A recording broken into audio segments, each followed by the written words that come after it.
I tried to kick her out of my room, but she just hopped on my counter and said, "Make me." Dealing with my best friend's bratty but obsessed sister. My apartment. That was my kingdom. 500 square feet of cheap drywall, a fridge that hummed in B-flat, and silence. Glorious, uninterrupted silence. I had a system. Classes till 2, gym till 4, video games and cold leftovers until I passed out. Simple, predictable, safe. My best friend, Sam, lived right next door. We shared a wall. Sometimes I'd hear him yelling at video games at 2 a.m. I'd bang on the wall. He'd bang back. That was the ecosystem. 2 brothers, 2 apartments, 0 drama. Then Sam dropped a bomb. It was a Tuesday, and it was raining hard. Sam was sitting on my beat-up couch, eating my chips. He said, "So, Maya's moving in." I didn't look up from my phone. I asked, "Maya, your little sister?" Sam nodded and said, "Yeah, transferring for sophomore year. Dorms are full. Mom said she has to crash with me next door until a spot opens up." I shrugged. Cool. She's quiet, right? Last time I saw her she was like 12, reading Harry Potter in the corner. Sam laughed. It was a nervous, hollow sound. He said, "Yeah, something like that." I didn't catch the tone. I really should have. Saturday was move-in day. I was hauling a heavy box of books up the stairs. I was sweating and regretting skipping cardio. Sam's door was propped open. A voice called out, "Just put it in the corner, Sam, and don't drop it." The voice wasn't a 12-year-old squeak. It was smoky, melodic. It carried a natural authority. I walked in, wiping sweat off my forehead. I said, "Yo, Sam, where do you want these?" I stopped. The box almost slipped out of my hands. Maya was standing in the center of the room, surrounded by cardboard towers. She wasn't the scrawny kid with braces I remembered. She was lethal. 20 years old. She had a striking, distinct beauty that made the room feel smaller. She had this heavy, midnight black hair that spilled down her back like spilled ink. Silk.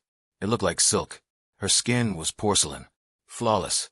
She was wearing generic moving clothes, gray sweatpants and a tight white tank top. But on her, it didn't look generic. The tank top clung.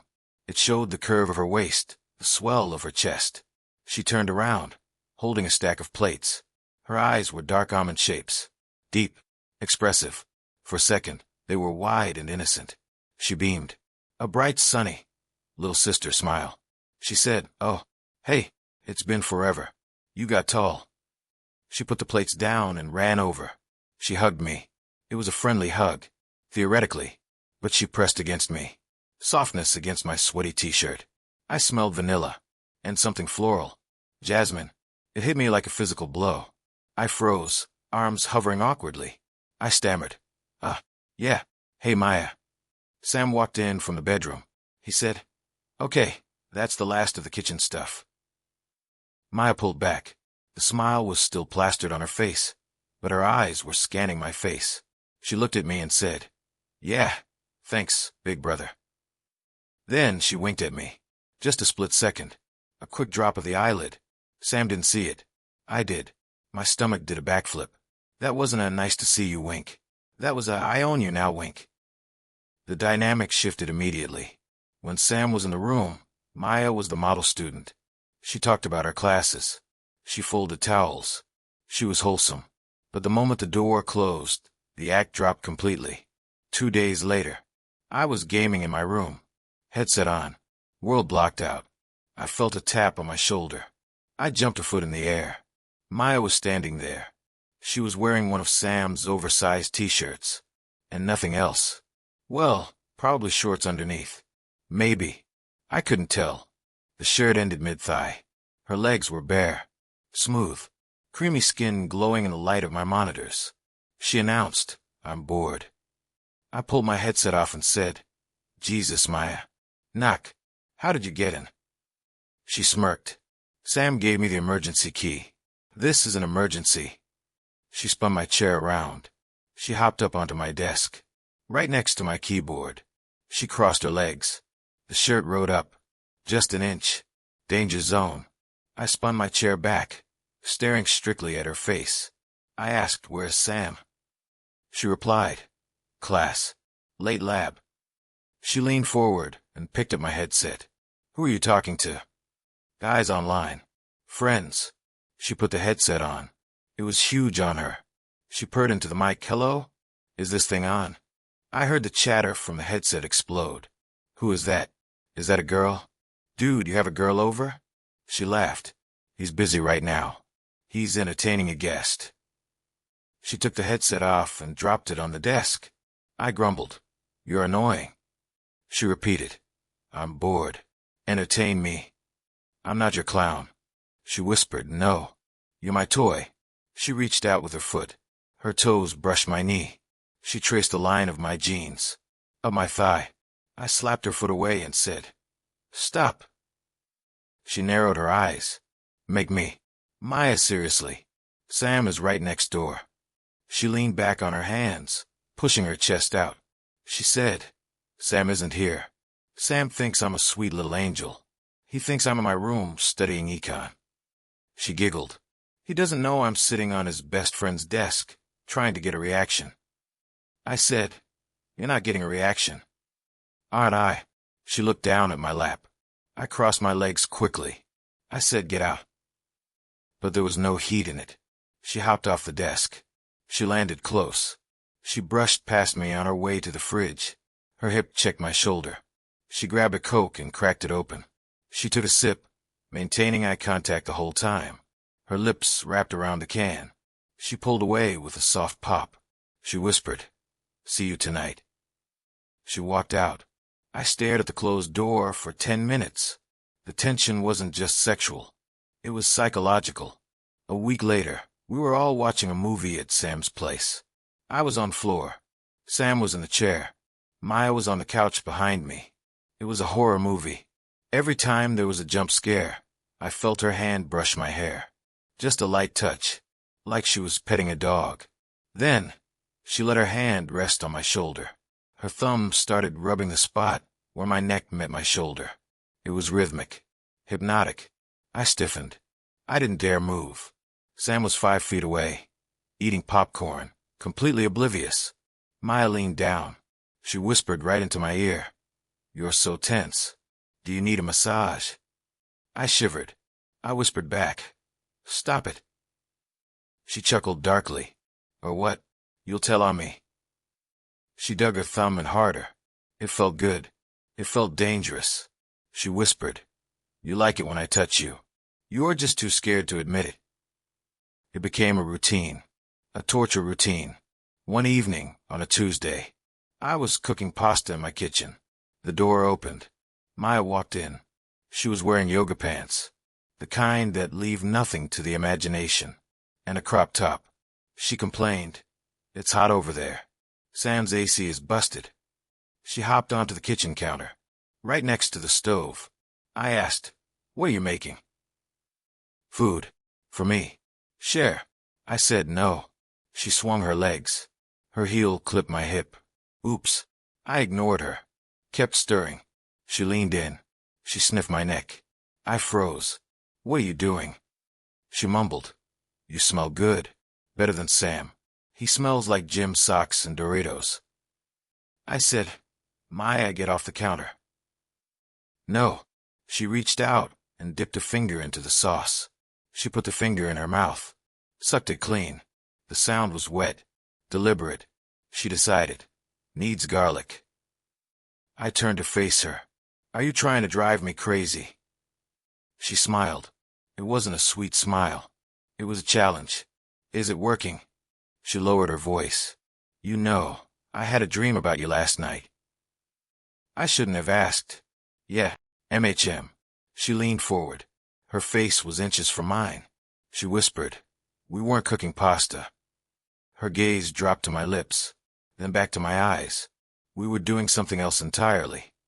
My mouth went dry. The air in the kitchen felt heavy, charged. I started to say, "Maya." But the front door rattled. Sam's voice yelled, "Yo, I smell food." Maya moved instantly. By the time Sam walked into the kitchen, she was standing by the fridge, 3 feet away from me. Her posture changed. Shoulders slumped slightly. "Innocent." She said brightly, "Hey, Sam. I told him it needs more garlic." I looked at her. She was behind Sam's back. She bit her lip and dragged her thumb across her bottom lip. Slowly. Friday afternoon. Sam sent a text. Party at the Zeta house tonight. We're all going. You, me, Maya. No excuses. I tried to bail. Maya texted me immediately. If you don't come, I'm going to find the biggest linebacker there and let him buy me drinks all night. My jaw tightened. She knew exactly which buttons to press. I texted back, fine. We pre-gamed at Sam's place, then took an Uber to the frat house. The moment we stepped out of the car, the bass hit us. It was a big, crumbling Victorian house on Greek Row. The lawn was trashed. Red Solo cups everywhere. Inside, it was a sauna. The air was thick with the smell of stale beer, cheap perfume, and hundreds of sweating bodies. The floor was sticky. Sam vanished immediately to find a keg. He yelled over the noise, "Watch her for me." Great. The babysitter.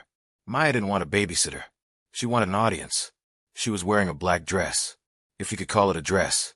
It was a slip of silk held together by hope and bad intentions. Backless. Short. It clung to her hips like a second skin. She shouted, "Dance with me." I shouted back, "I don't dance." Boring. She grabbed my hand and dragged me onto the floor. It was packed. Bodies grinding against bodies. She turned her back to me. She started to move. She ground her hips back against me. Hard. I felt everything. The curve of her. The heat. My hands instinctively went to her waist to steady her. Her skin was burning. She leaned her head back against my shoulder. Her hair tickled my nose. Vanilla and sweat. She looked up at me. Upside down. She mouthed, "Relax." I gritted out. "Maya, stop. Sam is somewhere. Sam isn't watching." She ground harder. A circular motion. It was obscene. It was perfect. I was hard. Instantly. Painfully. She felt it. She laughed. A vibration against my chest. She whispered, "See? I knew it." She spun around to face me. She wrapped her arms around my neck. She said, "You want me?" It wasn't a question. I said, "You're drunk." "I'm sober. You're just a coward." She let go of me. She pushed me away. "Fine, if you won't play." She turned to the crowd. She made eye contact with a guy. Tall, blonde, generic frat Chad. He smiled. She smiled back. She started dancing towards him. "I warned Maya." She ignored me. She reached the guy. He put his hands on her waist. My vision went red. Actual red. The jealousy wasn't a slow burn. It was an explosion. I watched the guy lean in, whisper something in her ear. She threw her head back and laughed, exposing her throat. She looked back at me, over the guy's shoulder. She locked eyes with me, and she winked. I didn't think. Logic left the building. I walked onto the dance floor. I didn't shove people. I just moved through them. A straight line of kinetic anger. The frat guy didn't see me coming. I grabbed Maya's wrist. Firmly. I said, "We're leaving." She looked at my hand on her wrist, then up at my face. Her eyes weren't scared. They were triumphant. She said, "I'm having fun. You're making a scene. I'm dancing." The frat guy stepped in. "Hey man," she said, "she's fine." I turned to him. The look on my face must have been deranged, because he took a half step back. I said flatly, "She's tired." I pulled her. She didn't fight me. She let me drag her through the crowd, past the kegs, out into the cold night air. The Uber ride was agony. We sat in the back of a Toyota Camry that smelled like lemon air freshener. I sat against the window, staring at the passing streetlights. Maya sat in the middle, too close. She wasn't looking at me. She was looking at her phone, scrolling, but her leg was pressed against mine.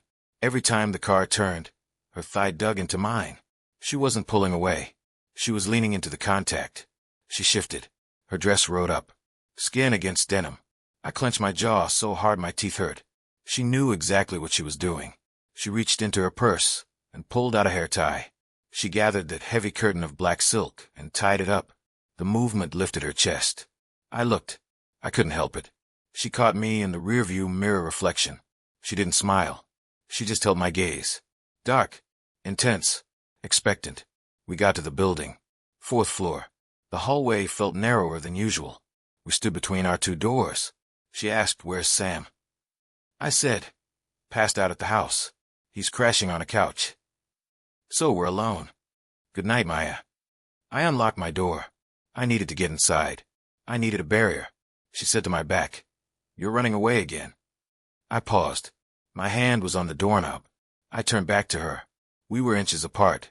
I could see the pulse jumping in her throat. I wanted to kiss her so bad it hurt physically. I leaned in. Just a fraction. Her breath hitched. She tilted her chin up. Then I pulled back. I said, "I'm going to sleep."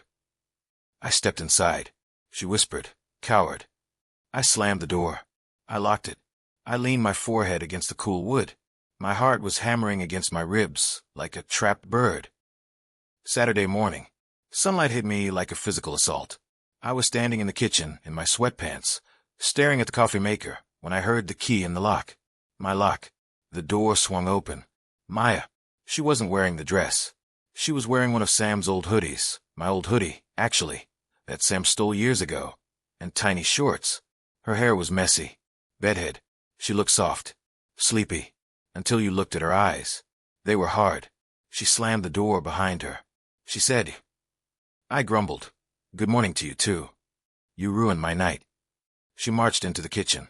I said, "I saved you from making a mistake." She yelled, "You embarrassed me. You dragged me out like a caveman, and then you just dumped me in the hallway." She walked around the island. She was in my space again. She poked me hard in the chest. "You walk around acting like you're so tough, so disciplined, Mr. Untouchable Neighbor. But you're just scared.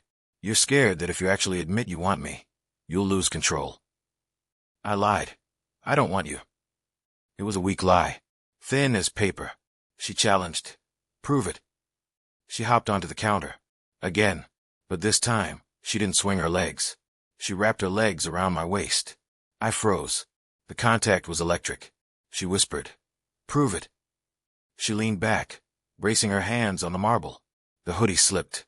"Push me away. Tell me to get out. Tell me I'm just Sam's little sister." I looked at her. Really looked at her. The defiance in her chin. The slight tremble in her lower lip. The playful edge was gone. She looked desperate. She needed to know she wasn't crazy. She needed to know the tension wasn't one-sided. I said, "Maya, get down. Make me. I'm warning you." She screamed, "Do something." She shoved my chest. "Stop being a good guy. Stop thinking about Sam. Look at me." She grabbed my face with both hands. Her palms were hot. "Am I just a kid to you? Really?" Her eyes searched mine. They were wet. Tears of frustration. "Because I don't feel like a kid when I'm around you. I feel like I'm burning alive. And you just stare at me like I'm a statue." Something inside me snapped. The cable holding back the dam just pinged. I didn't speak. I grabbed her waist. I didn't meet her eyes. I looked at her mouth. I said, "You talk too much." I pulled her forward. She gasped. A small, sharp sound. I kissed her. It wasn't a movie kiss. It wasn't sweet. It was a collision. It was weeks of frustration, anger, and repressed lust crashing together at 80 miles an hour. I bit her lower lip. Hard. She moaned into my mouth. She didn't pull away. She melted. Her arms locked around my neck, fingers tangling in my hair, pulling me closer. She tasted like toothpaste and lingering vanilla. I lifted her up. She wrapped her legs tighter around me. I walked us backward. I didn't care where we were going. I hit the fridge. I pinned her against it. The magnets clattered to the floor. I broke the kiss to breathe. We were both panting, chests heaving. Her pupils were blown wide. She demanded, "Say it." "Say what?" "Say you want me." I ran my hand up her thigh, under the hoodie. Her skin was hot, fever hot. I gripped her hip. Possessive. I growled, "I want you. I've wanted you since the moment you walked in next door and winked at me." "Good." She pulled my head back down. "Then show me." The kitchen became a blur. The good guy was dead, buried. I was focused on one thing, her. The way she made noise, little whimpers that she tried to suppress, but couldn't. The way she arched into me, demanding more, demanding everything. I lifted her onto the island counter. I stood between her legs. I panted, "Sam. Sam will be back." She hissed, "Sam isn't here." She hooked her fingers into the waistband of my sweatpants. "Right now, it's just us." She looked at me. The taunting smile vanished. She looked raw, vulnerable. She whispered, "Don't stop. Please don't stop. I need this." I didn't. I couldn't have stopped if the building caught fire. I kissed her neck, the sensitive spot right under her ear. She threw her head back. I whispered against her skin, mine. She gasped, yours. Only yours. It was messy. It was frantic. It was the best mistake of my life. We didn't make it to the bedroom. We stayed right there in the kitchen, breaking every rule in the book, shattering the bro code. And for the first time in weeks, the silence in my head was gone, replaced by her. We didn't just break the rules. We shredded them. We established a new world order. Publicly, nothing changed. Sam came back that afternoon. He was hungover and complaining about the frat house beer. Maya was sitting on the couch next door, reading a textbook. She looked up when I walked in. She said casually, "Hey, neighbor." Her face was calm, but her eyes were screaming. I felt the scratch marks on my back staying under my shirt. I cleared my throat and said, "Hey." That was the game now. The walls between us weren't barriers anymore. They were accomplices. We lived a double life. At night, I'd lie in bed, staring at the drywall that separated my headboard from hers. My phone would buzz. "Maya, are you awake?" "Me, yeah." "Maya." I can hear Sam snoring. "It's awful." "Me, go to sleep." "Maya, I'm cold."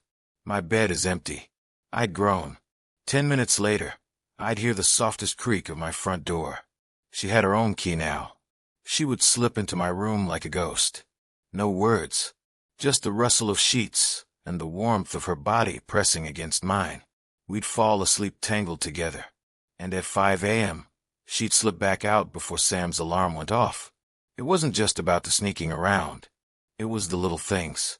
One rainy Thursday, I came home exhausted from exams. I walked into my apartment. Maya was there. She didn't make a sarcastic comment. She didn't try to get a rise out of me. She had ordered takeout.